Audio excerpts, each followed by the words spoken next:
Konstantin. Thank you.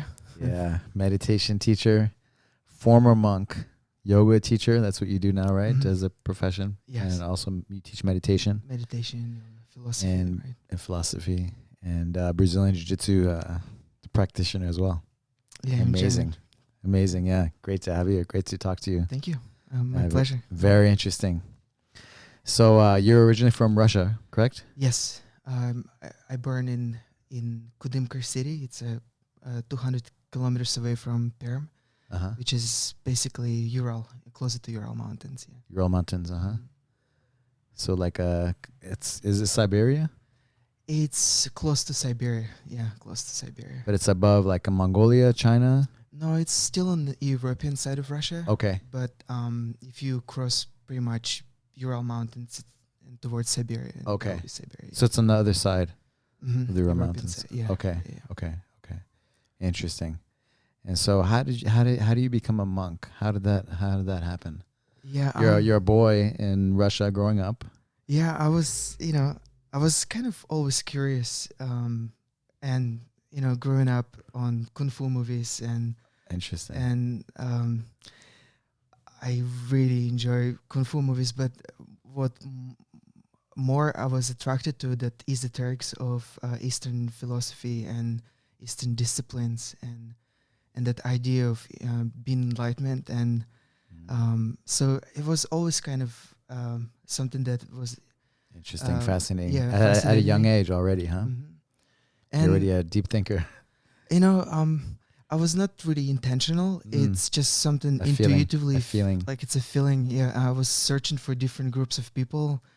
I hang out with classmates, and I was not really satisfied, so I was started hanging out more underground punk rock movement kind of a thing, and artists, and those people, they gave me ability to think a little bit broader with the music that comes from abroad or even from Russia and the art, and just made me think a little bit outside of the city that I was growing up, and that made me to travel actually to Russia. I hitchhiked to Russia for almost 3 years every summer. But you were to hitchhike to Russia? Through Russia. Through Russia, Yeah. all the way, traveling different parts of Russia. Yeah, just going to different rock festivals and Wow. rainbow gatherings. But how old are you at the time? Because you became a monk at, you shared 14 years old. So left home first time when I was 12. I know I broke my parents' heart, but I was just really, I couldn't sit in one place. In the thought of summer, I thought like I have so much time. And 12 years old. And I couldn't. You're a boy. You're a little boy. Yeah. I mean, I have a 12-year-old son. And you left home and just traveled. First time I left home, I traveled 800 kilometers away from my hometown. By yourself? Couple of other friends. We went to rock festival, but on the way there, we got caught by police. And you can't really travel without documents or supervision of adults. And so they detain you for a period of time. Either your parents come and pick you up, or they will deliver you to your parents. So they detain us for like almost like a week and a half from one city. How old were the friends? My friends was 3 years older than me. So they were also under 18? Yeah. They all teenagers, yeah. Wow. Yeah. And then when I was... So they detained you for a week and a half? Delivered back home and... Took you back home to your parents. And I saw my dad first time crying in front of me, and it broke my heart, but like I couldn't stop wanting to just keep going and I saw... Stay true to yourself. I finished my school from September to May, but that entire year I was already planning how to travel and go further. And wow. So when I was 13, I traveled all the way to St. Petersburg, which is across the country, so much more away from home, and on the way back home I got caught by police again. So they detained me again, and it was horrible.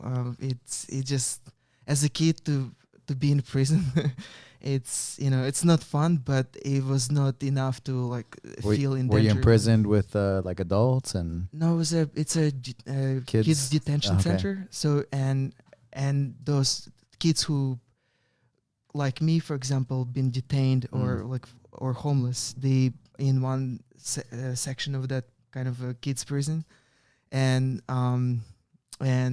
other kids who committed some type of crime, they in another section. Yeah.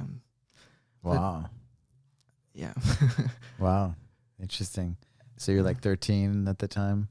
13 and 12, 13, huh? When I turned 14, I hitchhiked through Russia, Belarus, Ukraine, went down to Crimea, which is Crimea. I went down to Crimea, stayed there for a month or so, and then I went back home through south of Russia, all the way to Moscow, and then back to east of Russia.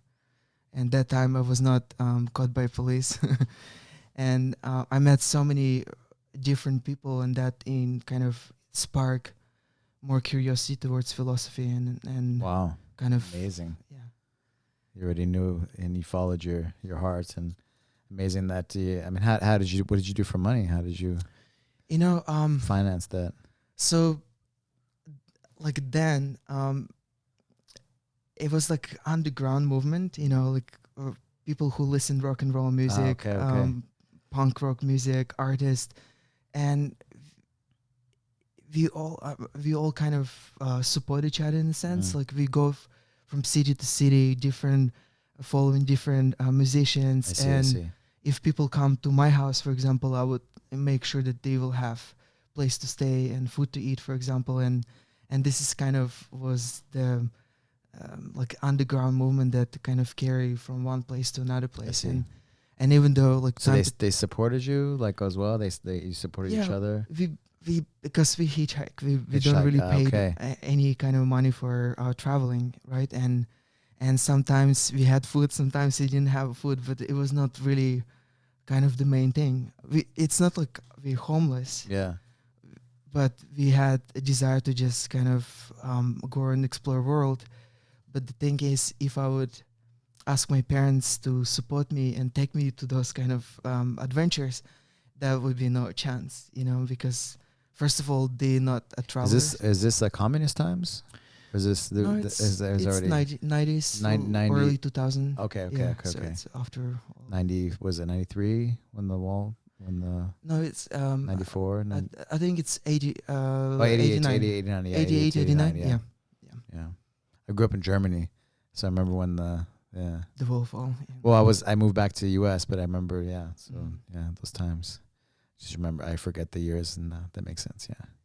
Wow, amazing. Okay, so you were with these musicians, these rock, that movement. Yeah. And you guys are, if you guys get food, you share with each other. You don't need much. Yeah, or sometimes we play music on the streets. And people gave us, cash that enough to like sustain. Yeah. And this is what change. Yeah. Yeah, and it's actually was, time to time was quite enough to, sustain ourselves for days and weeks sometimes. Yeah. Amazing. What? So you guys played music? Played music. So you're a musician as well. I was in a band when I was a kid. Okay. I had a punk rock band, which is completely unprofessional, and we didn't really know how to play instruments. Yeah. We just want to be like music that we like. Okay. And we try to, get instruments, and we try to project, So you just grab whatever you could make to make and noise. Learn little by little. And I was a singer, so I would correct myself. I was screamer, not a singer. Amazing. Yeah. Amazing. Because that's the last thing I would think if I see a guy with punk rock screaming, that he's like a meditation monk personality. It was both kind of fun, and also it was a calling, like I was searching for something, and one way was to express myself in that group of people. It's like I got into it, and it's like, because our ego adaptable, right? And if you feel comfortable, we kind of mold into that group of people, and you just start having fun. Yeah. And one of the way to express it was that, you know. Mm. So it was not something that like we planned to do it. It was just more like, you know, let's have fun. And this Amazing. What an adventure, huh? Like 12 years old, 13, traveling around Russia, hitchhiking, and you screaming. You were the screamer in the punk rock group. Yeah. Amazing. Wow. Yeah, when I was 14, actually, that time I was thinking to, since I didn't have documents or money, I was thinking to cross from Crimea to Turkey, like illegally, like maybe ships or like a boat or something like that. I didn't know how it will happen, but I had the intention to cross the border to Turkey and then go towards Syria and go to Ethiopia. Oh wow! Because there was Africa. There was a huge rainbow gathering, and I don't know. Somehow I heard from someone, and someone was like telling me, describing how amazing it is, and I was, you know, I got this strong desire. I need to go there, so I was planning to go, and I was run out of time, so decided to go back, finish my 9th grade, and then the next year to go. But that year I started reading, you know, philosophy and stuff, and I decided to kind of take a journey more inside. Internally. Yeah. And that's how you became a monk. Yeah. You know, when I was at 14 years old. 14, yeah. When I was growing up in a city where I grew up, society, like especially as a man, there's still a strong view how you're supposed to be, look, thoughts, action, and things like that. So there's a strong stereotypes, right? And for example, when I had long hair, it was not. It doesn't fit into that stereotype. If you have piercing in your ears, then it doesn't fit into the stereotype. So there was a lot of a lot of tension, a lot of pressure, and there's a subtle aggression, you know, between youth, male youth, and so when I first time came to the monastery, I saw a huge guy. Like he was especially for me. I was 14 years old, and he was giant to me. But the way how he walked in temple, he was walking on his tiptoes, so that he doesn't make too much sound. And for some reason, when I saw that image of a man who could, you know, like be strong, like an elephant, show his presence and show his gorilla, strength, and you know, he was walking on the tiptoes so that he doesn't make noise. He was mindful, gentle, and that image shifted something to me that like I don't need to be someone that what society expect me to. I can be like him, for example, you know, and it was okay to be like that. And so that kind of created interest that I want to know from them who they are and how they think, how they feel, and why they. It was so different from what you were used to. Yeah, and that kind of spark a little bit more interest to be with those people. Yeah. So you didn't go to 10th grade. You went to the monastery. I went to the monastery, but it's such a long story how it happened. But so I got to the monastery, and monks in the temple, they asked me to go to the school. And even though I was living in the monastery, after morning program, I run to the school. After school, go back to monastery, do my homework, and do all the stuff that monks supposed to do in the temple, and then every day for the next 2 years. 3 years. So 10th and 11th grade. So you were the monastery was in your town. 200 kilometers away from my city. So you had to take a car. You would. No, I moved to Prem city from Kudimker. And the way how I did, so my dad obviously would not allow me to do it. Yeah. My parents in the middle of divorce that time. Oh man. And they really young. really young parents with their own, stuff in their heads. So what I did, I start preparing for college. In Russia, you can finish a ninth grade, and then you can go to college, finish high school, and get also professional qualification. So I choose two schools, theater and art, and then I was preparing every day for because I was thinking already that I'm going to join to the monastery without even telling to my parents. But I was telling them I'm going to college, and I was preparing every day. I found a school, I presented them, and I told that as soon as I finish my middle school, I will go to get admission exam, and maybe I'll get it. And if I'll not get it, I'll come back. But in my head, actually, I was planning how to get to the temple. Like either I'll get to the college and then we'll be close to the temple, or if I'm not going to get to college, but I'm going to get to the temple somehow. You aligned it. Yeah. So and that's how you're able to break away from your home and move to the town. Yeah, and then this is how it happened. And then I got to the Prem city. I didn't get to college, but I got to the temple. And then I told to my parents. But that's how you're able to get out of your home, right? When you were still underage. Yeah. And they allowed you to go to college. Yeah. But then you went to the temple instead. Yeah. But then because I was under the age, and in monastery they're all adults, and they didn't want to take responsibility for a kid basically. Yeah. And they told me, but I had strong desire, and I expressed that desire to them. Like, I really want to learn from you. And I practice at home meditation, but it's extremely hard because I have friends that pull me to back to scene where there's drugs and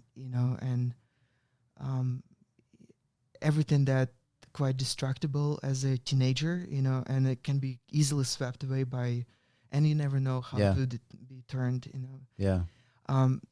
But I told them, and they in favor, but they told me you have to present some type of paper from your parents.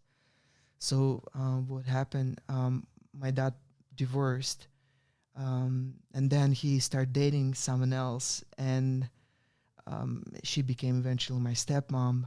But in the beginning, when she moved with my dad, she was still kind of afraid of me because I was already adult. Not adult, but I was much older, and she was still really gentle, not overly like a mother towards me, controlling, not overly controlling.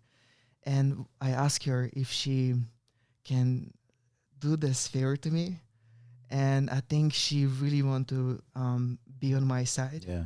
And she took a risk behind my dad's back, and she wrote a recommendation paper, and this is how I got. I know I tricked my parents to, in that little thing, but you found the loophole, huh? Kind of. And the space to get it done. Yeah. So you get to the temple, monastery, sorry. And are you the only teenager there? Are there other people underage? As a monk, I was only teenager, but there's a community around that temple and around that monastery. And in the community, there's a lot of kids, teenagers like my age or a little older or even younger. Yeah. So what kind of monastery is it? Like, do you have a certain uniform that you wear? Like, do you shave your head? Yeah. Shave your head? So that tradition comes from India. It's a bhakti yoga tradition. So it is yoga. It's a bhakti yoga, and we shave. Monks shave head, and they either wear white robes or orange robes based on commitment that they take. And then within there's some monks they take commitment for, let's say, a year. Like I will be a monk for a year or 5 years or 10 years, and there's some monks they take a commitment for life. And as a teenager, I was surrounded by enthusiastic, like really focused monks. I thought I will be a monk for life. But when I was uh, close to 20s and I was in India, then it's another story. How it's how I came out, and then it's another journey from there. So you were there in Russia for how many years in the monastery? In Russia, it was 3 years, almost 3 years in Russia. Okay. Mhm. And so why do they have you shave your head? What's the reason behind that? I mean, basic simplicity. Yeah, so that um, idea is to have simple life and high thinking, and so that's why they shave their head. There's no really luxury clothing. It's really simple, basic cotton or whatever material that, and it's not like pants or shirts. It's really basic piece of clothes that you cover lower parts and upper parts of the body. But basically, it's like your life of simplicity, signified life of simplicity. Yeah. What was a typical day? What was like a schedule? So we wake up sometimes 2:30, 3 o'clock in the morning.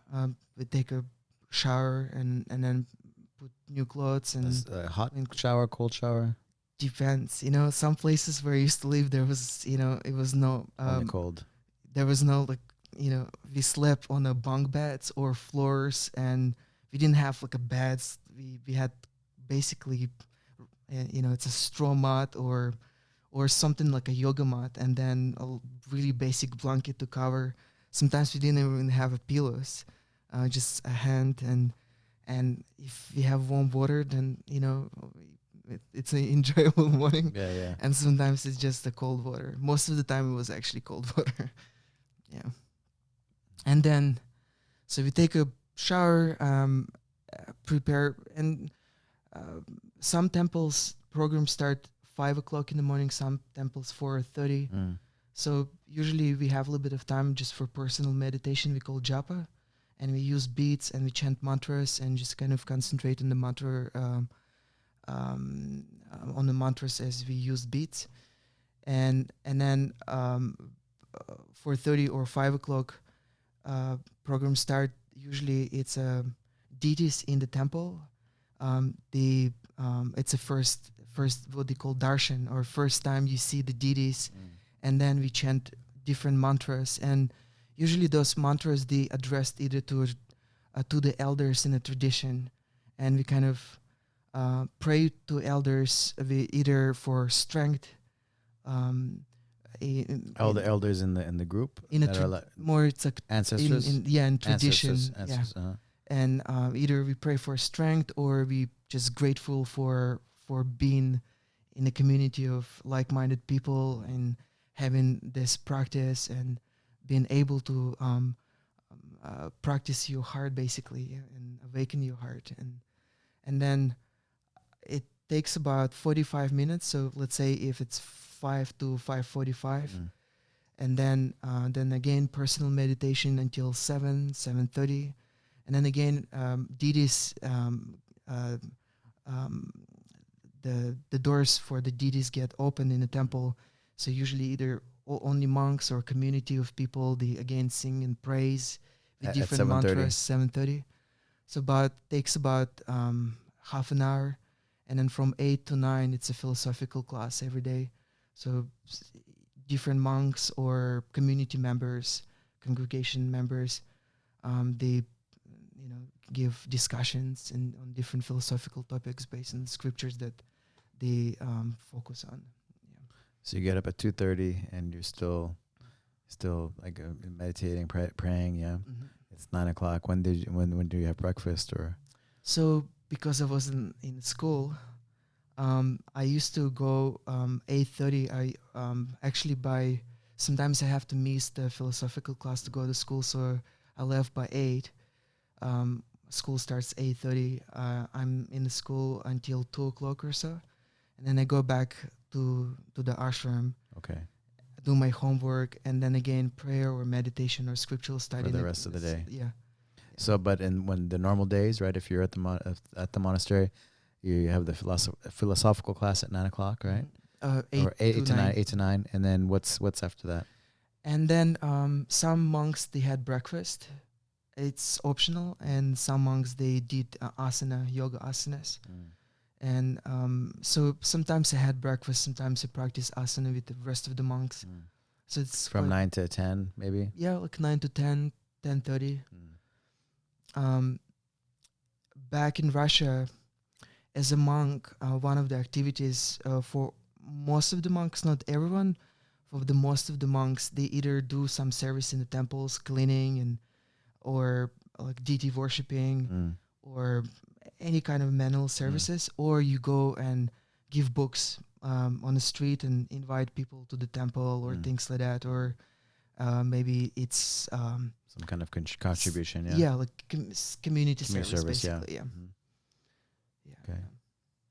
And then so that's 10:30, and then till what time? Till Usually, if it's just let's curious say, on a typical day. yeah, I've never even thought about it.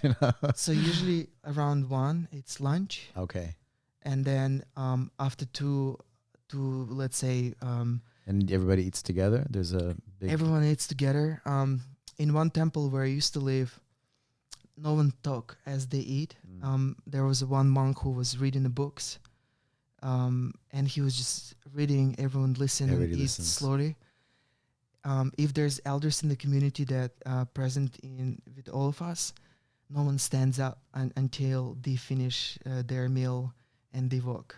So it's like more, we sit, we eat slow, we listen texts, and then after lunch, again, either services in a temple or services in the community. Yeah. And then after lunch, the same thing, the activities like the community service. Or as a monks as well, because one of the luxury to be a monk because you have more time to study. So we had classes for specially made for monks where we study Sanskrit, or we study text that translated from Sanskrit and things like that. Okay, so then you're in the afternoon, and then you get back from school when you were still in school, and then after that, after you stopped school, you only did the monastery. Yeah, when I finished school, so I had this moment where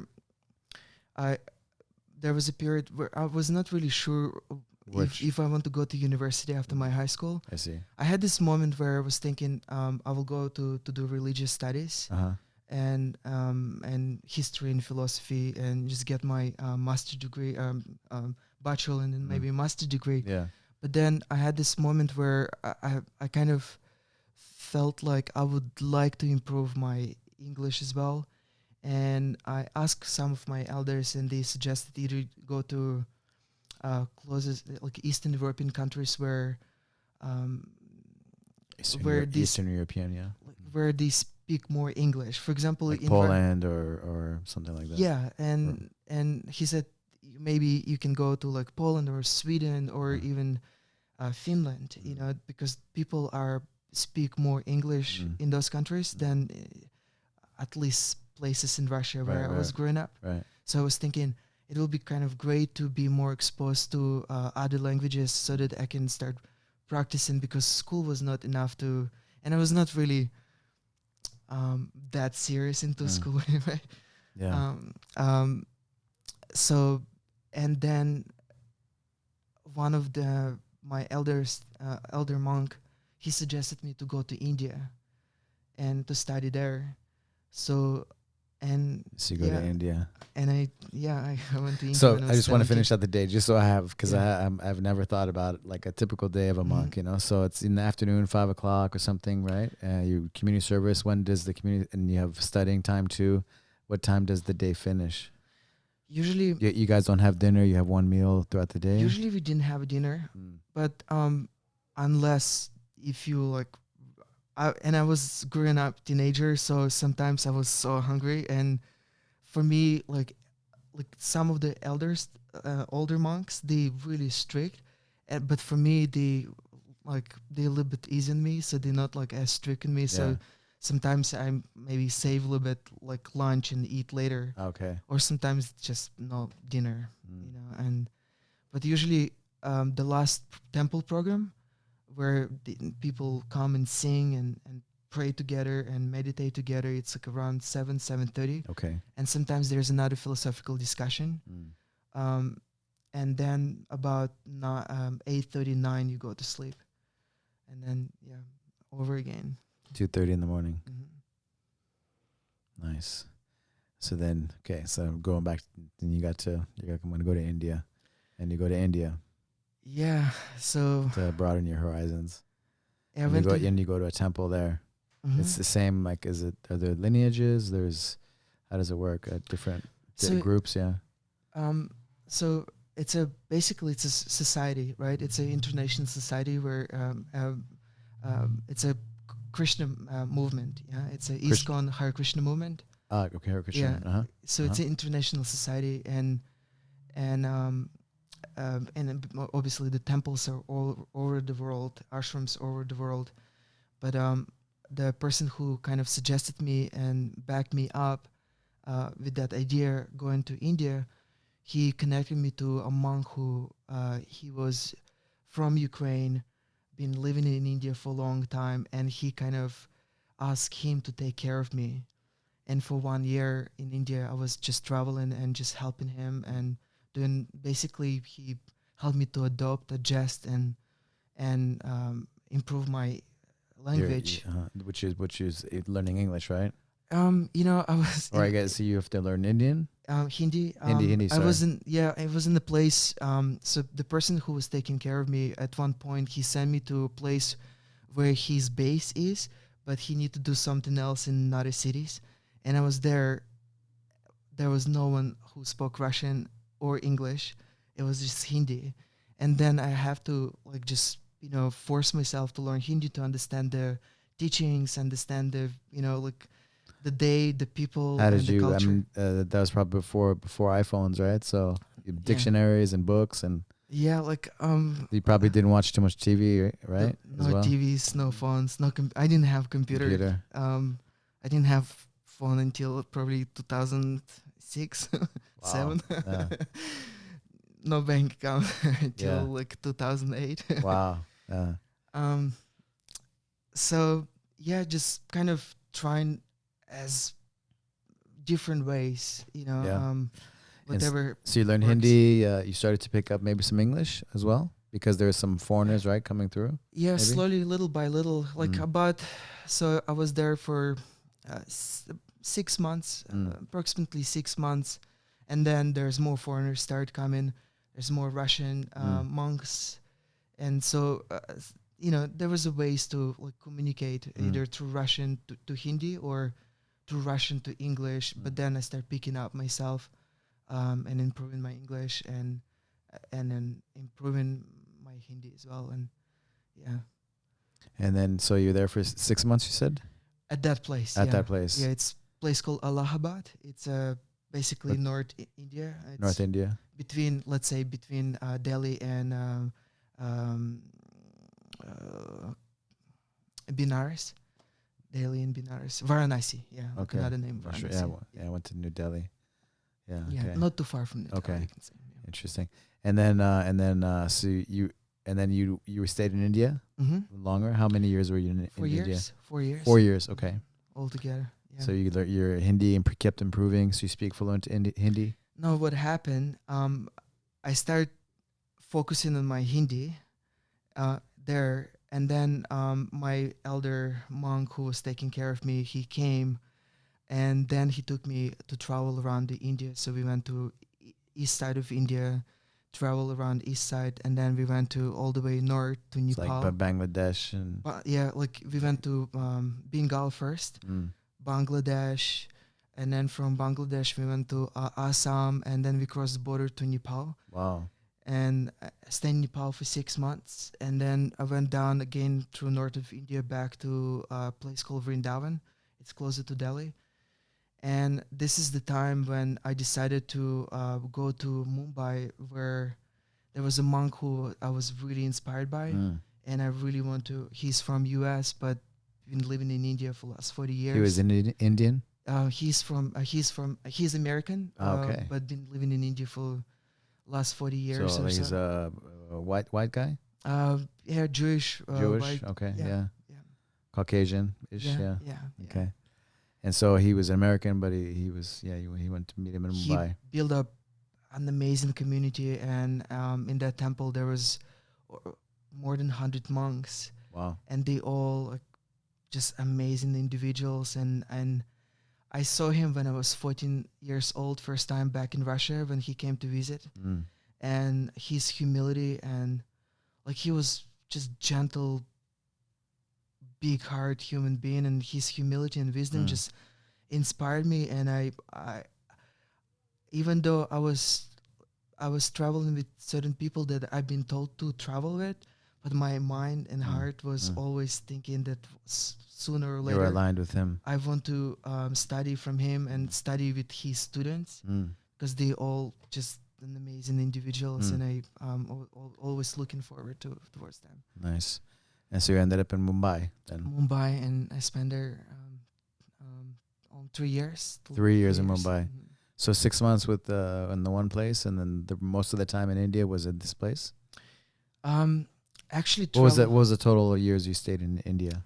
I stayed totally 4 years. 4 years, okay. And the So first year I traveled All over India. I mean, I stayed in mostly in one place, but even then, we still traveled. we traveled to like local villages and cities nearby, and there was always some type of movement, because some monks, especially some monks, they're quite stationary. They live in one place and they taking care of the community within around that temple. And some monks, they always move. There's almost like, for them, it's like almost a rule, less than 3 days. Depends on the personality, right? Yeah. Of the person. What's Personality, or just also their level of commitment to the community. I see. Yeah. I see. And then so you moved to Mumbai, and then you're there for 3 years, right? And then how did you end up in Los Angeles? So I was living in Mumbai, and answering to your question about the Hindi, because I moved to Mumbai. People speak, even though everyone speaks Hindi, it's a national language, but in Mumbai specifically, they speak Marathi. It's a Maharashtra state. They speak Marathi, even though they speak Hindi, but like their main language is Marathi. But entire Western India, they all speak English. Like most of them, they speak English. So for me, it was more, I focused more learning English than Hindi. Okay. So in Mumbai, I study scriptures in English, and philosophy in English, and yoga in English. Okay, so that's how you learned English.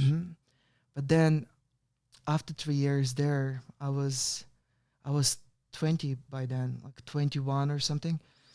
And one of my monks who was taking care of me at that community, he saw something in me that I didn't see. He said, you should go back to university and finish your degree first, and you can always come back.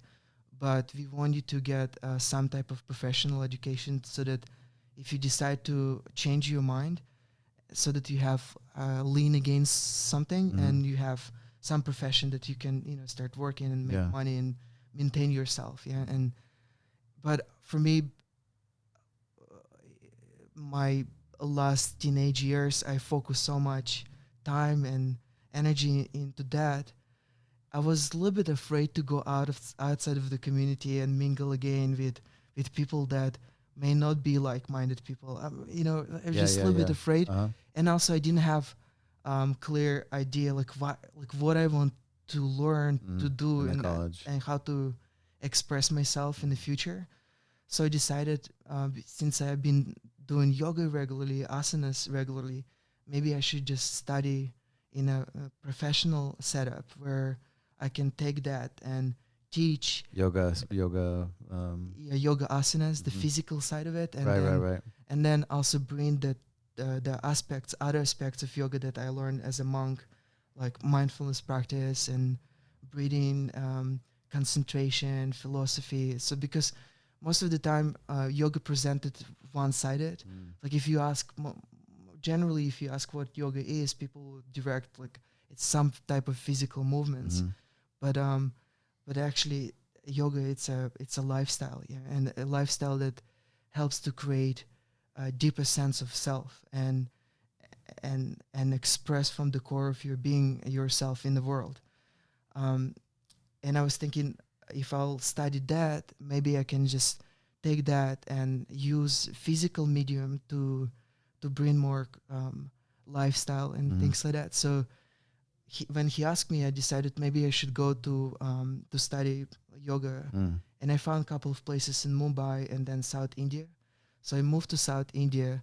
I spent there another half year or so and just studied Ashtanga Vinyasa Yoga, which is it's like you may have heard it, Mysore style.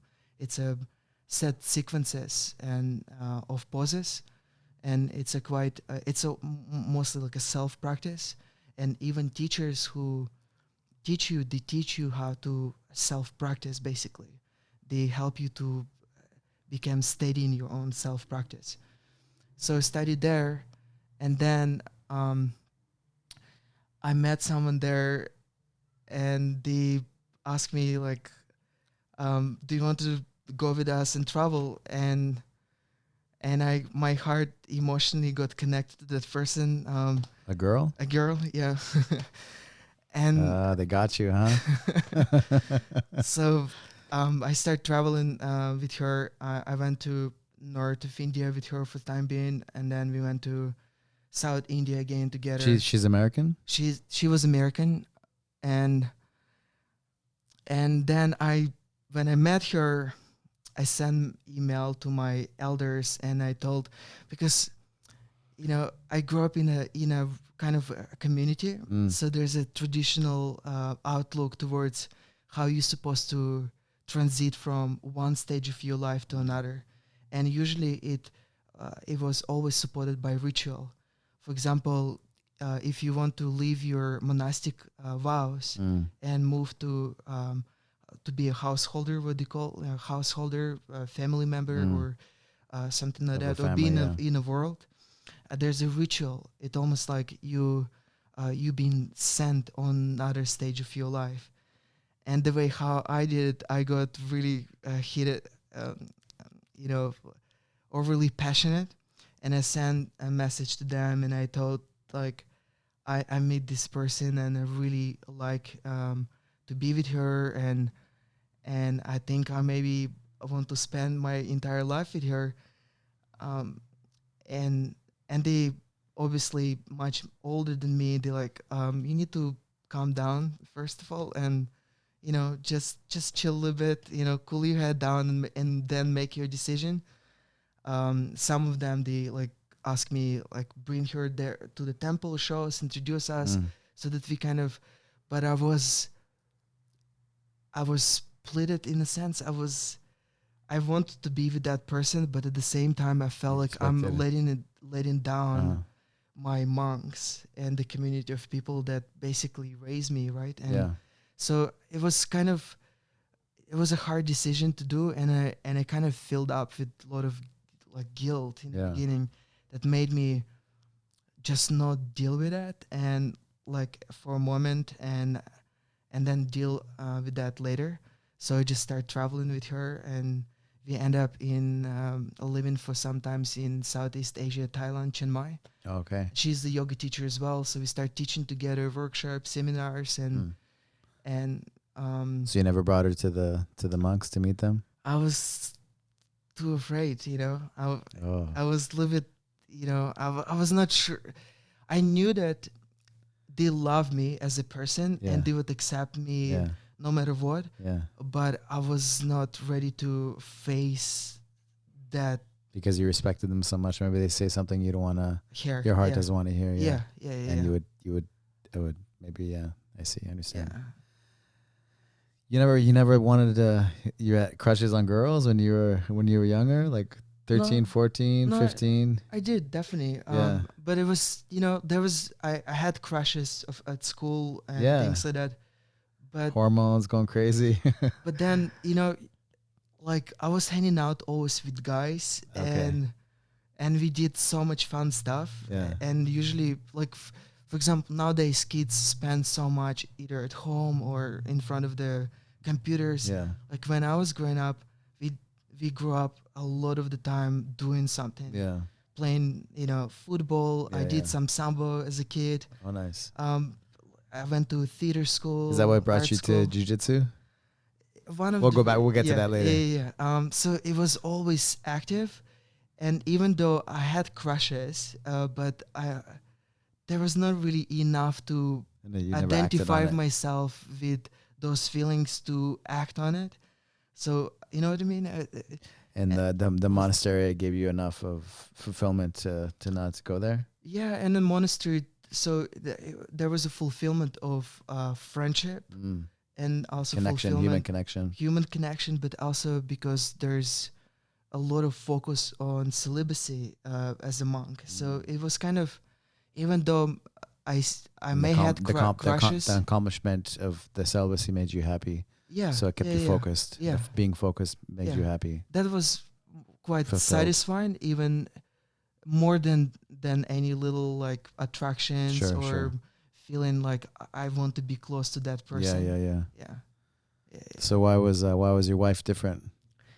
So the person whom I met in India, she's not actually my wife. Oh, okay.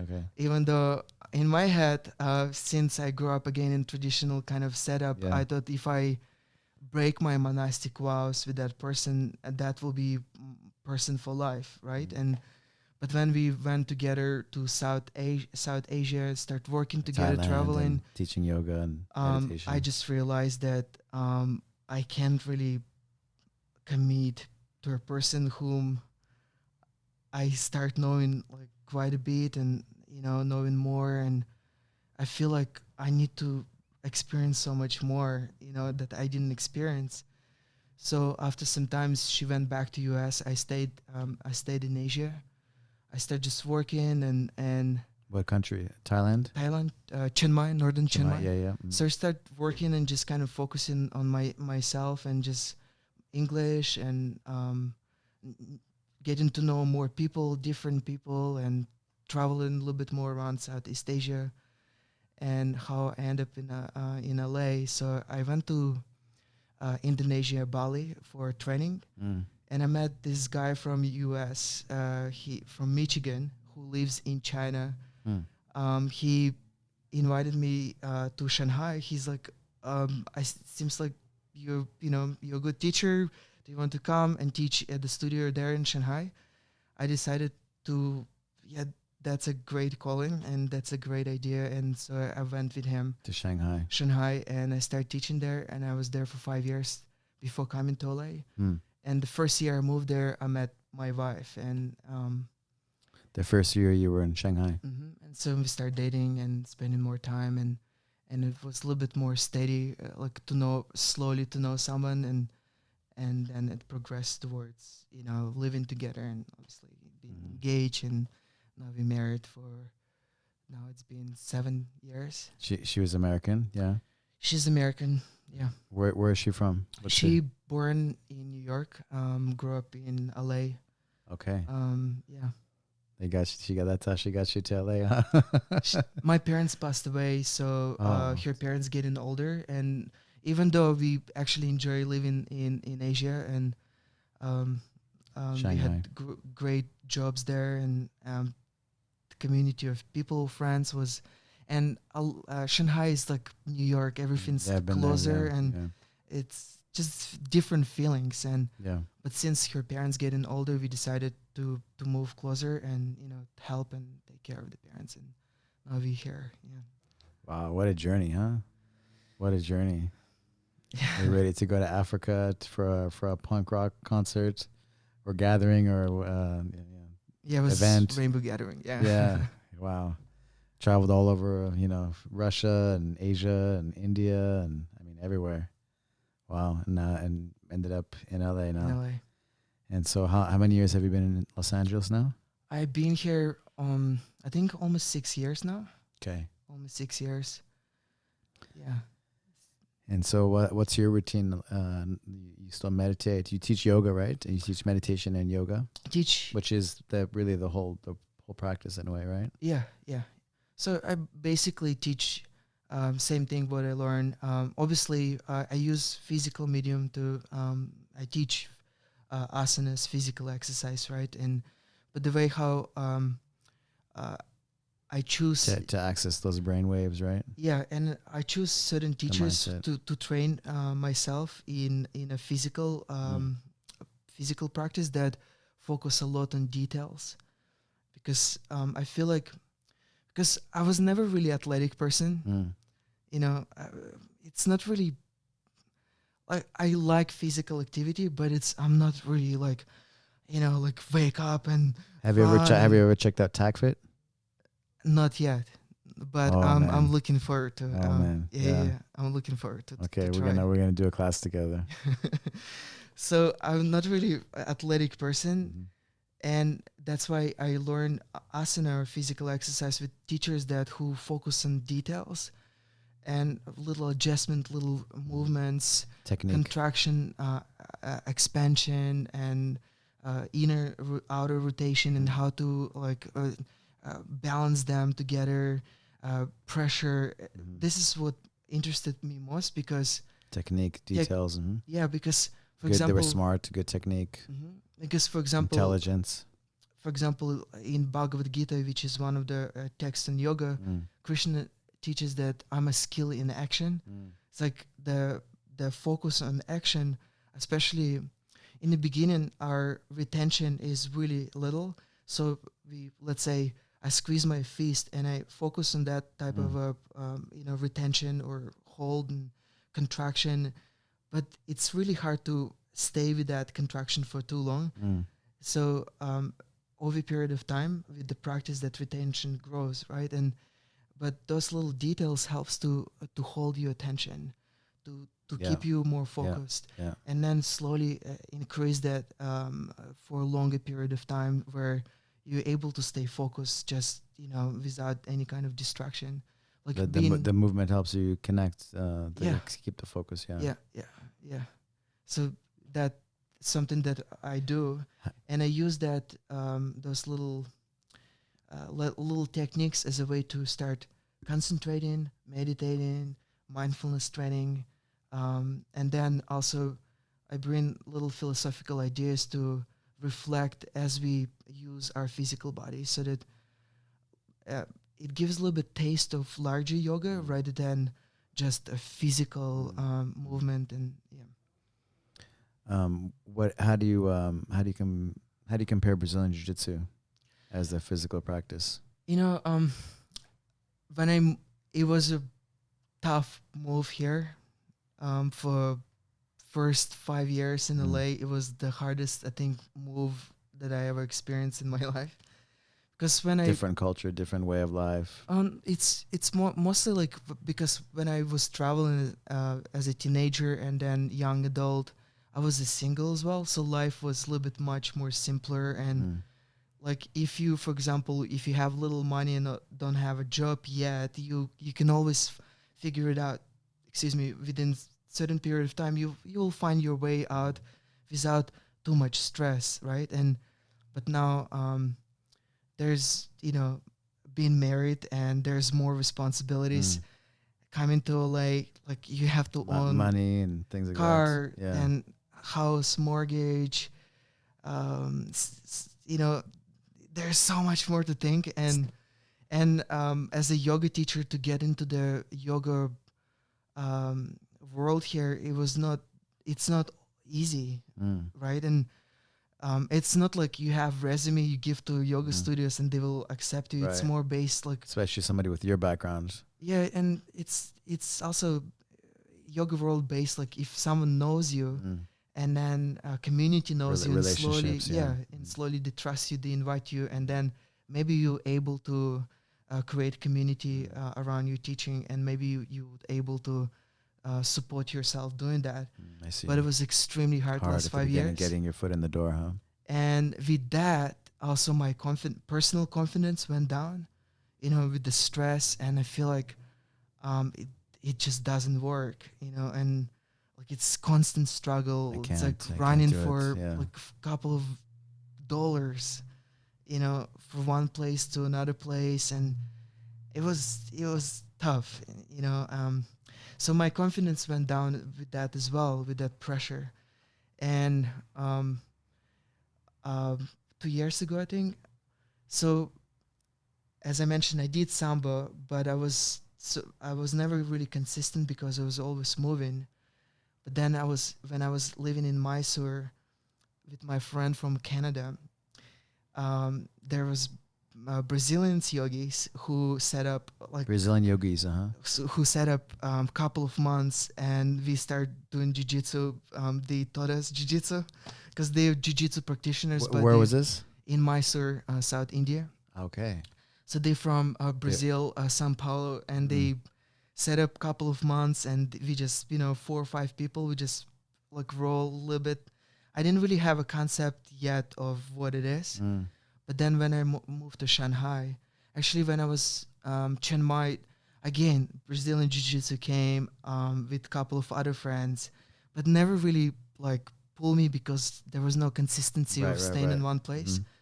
When I moved to Shanghai, my Canadian friend who was with me in Mysore, we ended up being in Shanghai together. He's a Brazilian Jiu-Jitsu practitioner now. Shanghai BJJ? He pulled me, I think the coach at the time, he was a coach, maybe professor now. He was from Australia. Okay. Asia. What's his name? I went there many years ago and did a seminar at Shanghai BJJ. Yeah. What's his name? It was 2 guys that were trying to run it. Ryan and is it Tim? No. He was from like investment banking or something, and then he changed a career. Not his dad wasn't happy with him. It was Asian Australian. Yes. Right? Exactly. And then there was another. That was guy how many years ago was that? That was many years ago, Yeah, actually. Because he's out now. I think he left. Oh, he left. He sold his part and Okay. had somebody else take it over. Yeah. And there was a. But he was one of the founders. Yeah. Yeah, and there was. What's interesting is one of my first students here in LA actually moved out to Shanghai to become like a billionaire. Okay. And so he, I think he helped them like kind of set up. Yeah. Oh, nice. That's such a. And he brought me out there world. some years ago to do a seminar because he Nice. had a great experience. It was actually during the World Expo, and so I got to experience that. You probably met my friend then. He was like he's still there, but he pulled me there. If he was at that time, I would probably. Yeah, Amazing! Wow. He pulled me there. But it was. How long did you train there? It was really short. Okay. Again, it was like I came like couple Like of 1 month? drop-in Oh, couple of classes. drop-in classes. Okay. But then I dropped the seed of we wanted to do more.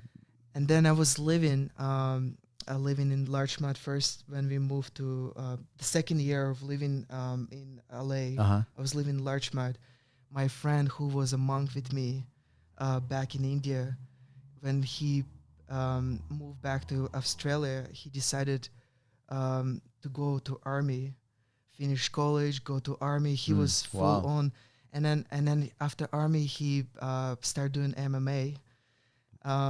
Wow. And then he didn't really like the kicking part, so now he's working for his black belt. He came actually here a couple of months ago. Oh, okay. He was in competition in Orange County. Okay. Did I meet him? No, I think you were somewhere else.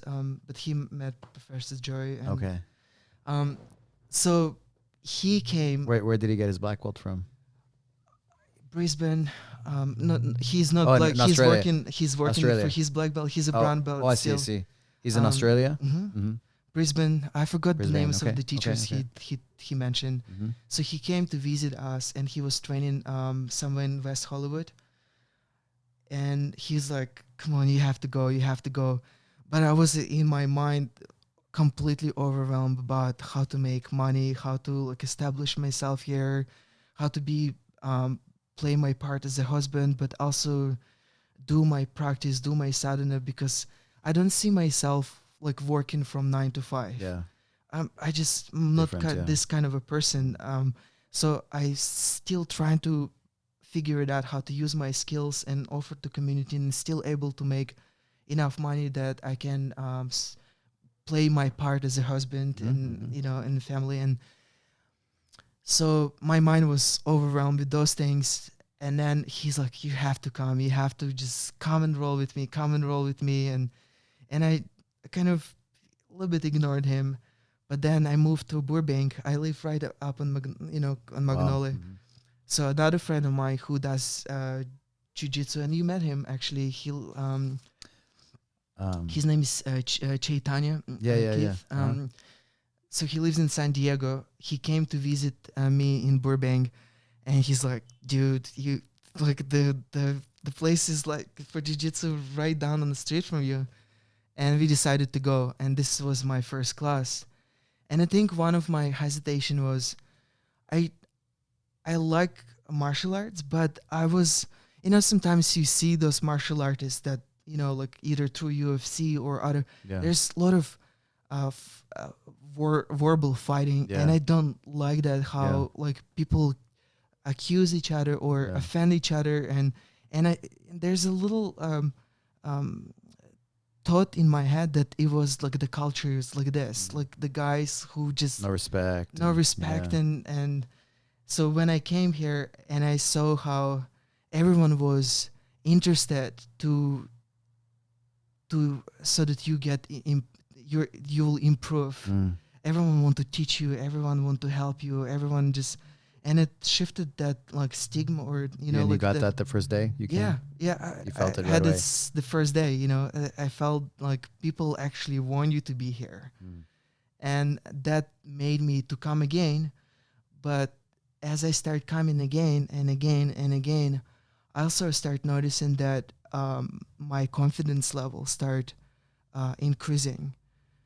Even though I was still hustling and running places and focusing on things, and but in my mind I start feeling more strength, and then I got other job, and that helped me to like kind of spread myself a little bit and not worry a little bit, worry a little less about money, and just focus and get steady and start building myself from inside.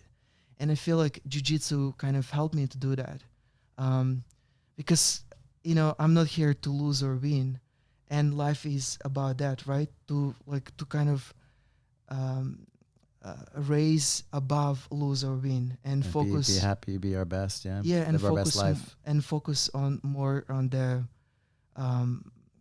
the practice itself. Either it's a life practice, or it's a spiritual practice, or it's a jiu-jitsu practice, way of life. Because the thing is, as I mentioned, that I'm not athletic person, but also like I don't really like conflict. Like I hate conflicts. I would rather like close my eyes, or those animals, this strauss. This is how you call it in English. They put their heads in the ground. I would. What is it? Strauss. Ostrich. Yeah. I guess Russian is strauss, but ostrich. So they bury themselves in the ground without thinking that actually the troubles, you don't escape the trouble. Right. Trouble is still there. So I have this personality that I don't like conflict, and I would rather not deal with the conflict. But any crisis in our life, it's a conflict, right? Like some type of a conflict, and sometimes it's really hard to deal with the conflict. It's sometimes it's easier to like run away or neglect or just think about something else, bury yourself with stuff, But what jiu-jitsu helped me, it helped me to skillfully approach the conflict.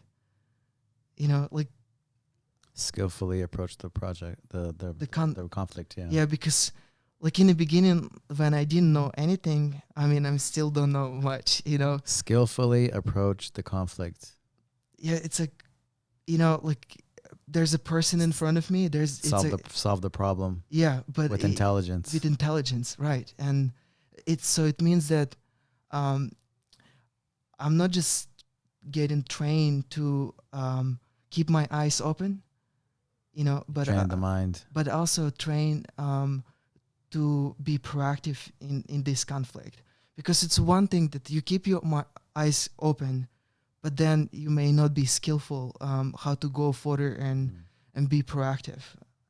Like for example, in yoga, some people, for example, let's say they try to stretch their legs, and there's a way how to stretch more efficiently without using too much force. Yeah, you can just do little adjustments. Way, And I feel like jiu-jitsu helps me to train, first of all, to keep myself eyes open, not hide. and like face your fears. Yeah, this is conflict mindset. right in front of me, right? And getting comfortable and being uncomfortable. Yeah, getting comfortable of being uncomfortable and not like running Embracing away it. and feeling like in the beginning, for example, my breath goes when I roll with people, my breath gets shorter, and I feel it, I notice, and then You have the awareness, yeah. and then I start increasing my breath, so it slows down, and then it helps me to focus on the skill, even though like I may remember the skills. Your meditation and yoga practice steps in. I may not able to yet execute the skill, but like I start finding little by little how to the stress of the conflict. How to helps you become a better person, and then maybe to be victorious in that situation, you know. And this amazing. is Wow. Beautiful. Yeah, because one of the thing one of the, in the tradition where I was educated, like Bhagavad Gita, one of the main texts, and Bhagavad Gita was spoken in the middle of the war, right? So Bhagavad Gita is a small part of Mahabharata, small chapter of Mahabharata, and what's Mahabharata? Mahabharata is one of the, it's like, let's say, Lord of the Rings kind of. So it's one of the greatest epic of India that speaks about lineage of kings, nobles, back. It's dated all the way 5,000 years ago. 5,000 years ago. According to some scholars, according to some historians, right? And Bhagavad Gita, it was a small chapter of Mahabharata, and it was spoken in the middle of the war. And so there was two main characters in Bhagavad Gita, Krishna and Arjuna. Arjuna is like us, students or people who live in life. And Krishna was a teacher or the wise man, and then it extends to a principle of universal principle or God, right? And so enlightenment. And so when Arjuna he asked Krishna to take him on the middle of the battlefield to see his own army and opposite army. And when he started looking at the army, what he saw first, he saw opposing army, and who was the leaders in that opposing army was his own grandfather, his own teacher, his cousins, his friends. So it's a family kind of like affair, and those two family, the one dynasty stood up against each other, kind of a thing. So he saw his own family, and the scholars they teach that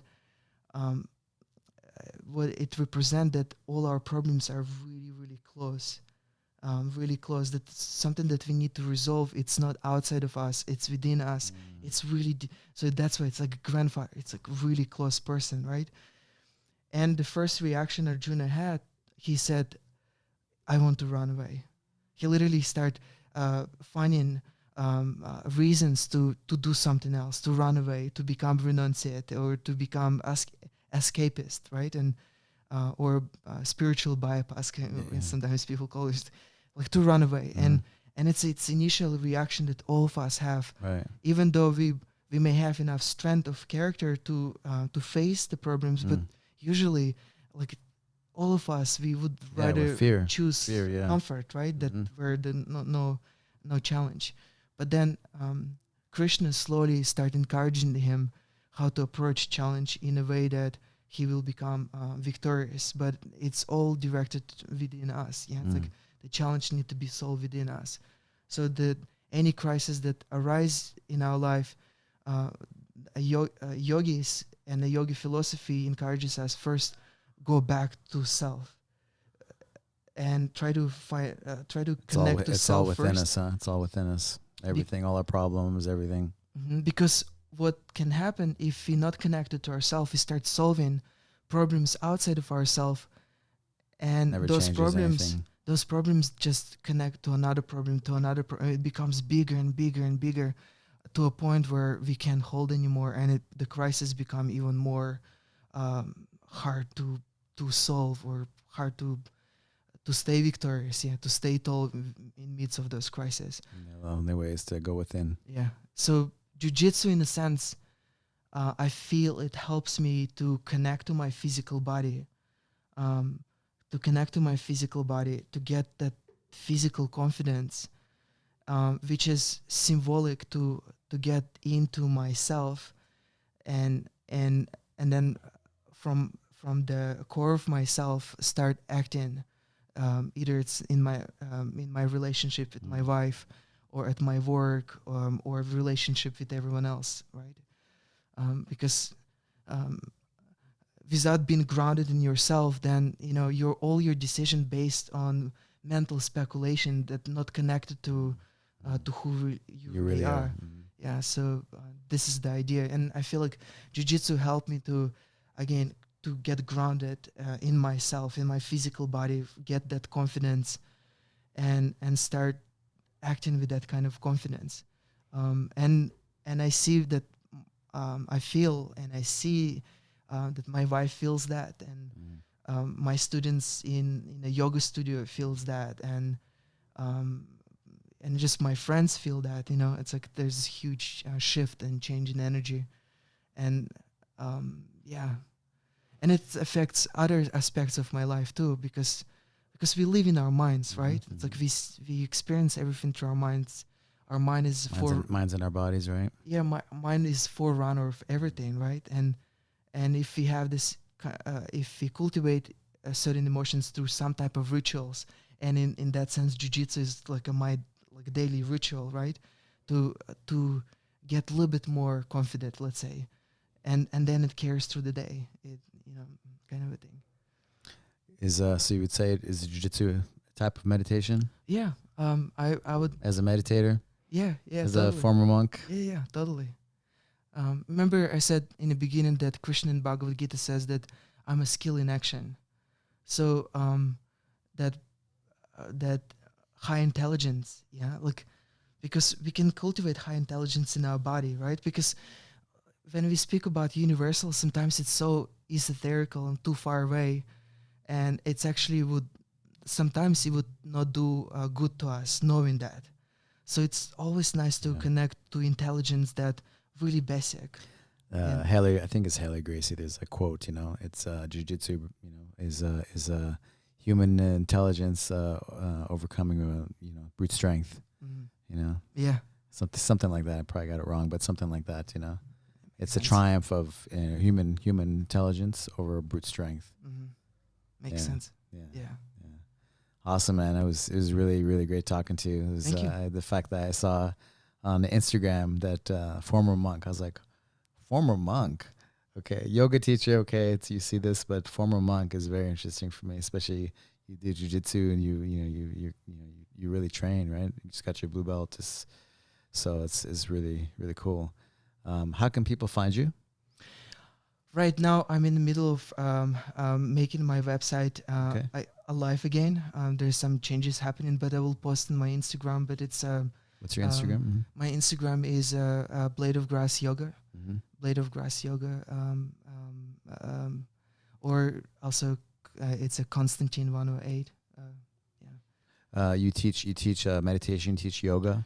I teach meditation, and holistic nutrition, I'm also a certified integrative nutritional coach, yes, so I kind of integrate that. And but right now, even though I try to serve more and more the community with the skills that I have, at the same time, like I'm building myself. Like this last 2 years, I just try to get stronger myself in all aspects of my life. Either it's my family and relationship, and my physical body and my mind,